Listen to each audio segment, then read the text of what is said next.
বন্ধুগণ, আজকে আমরা যে বিষয়টি নিয়ে আলোচনা করতে যাচ্ছি সেটা হচ্ছে সেলসের একদমই প্রাথমিক ধাপ, 7 স্টেপস কল। 7 স্টেপস কল এটা কি?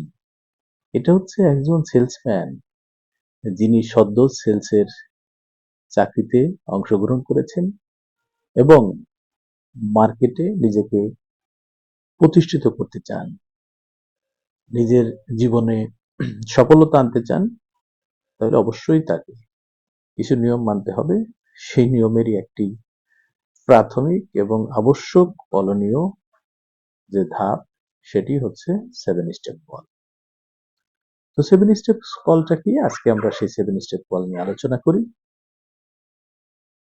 প্রথম হচ্ছে preparation, and then greetings, thirdly presentation, fourth হচ্ছে discover the key point, fifth start sales call, 6 curbside analysis, and then the last point is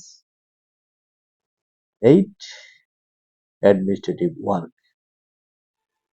আমরা যারা সেলসের সঙ্গে সম্পৃক্ত আছি বা নিজেদেরকে মার্কেটে বা কোম্পানিতে একজন দক্ষ সেলসম্যান হিসেবে প্রমাণ করতে চাই এবং নিজের কেরিয়ার ডেভেলপ করতে চাই, তাদের এই 7টি নিয়ম অবশ্যই পালন করতে হবে।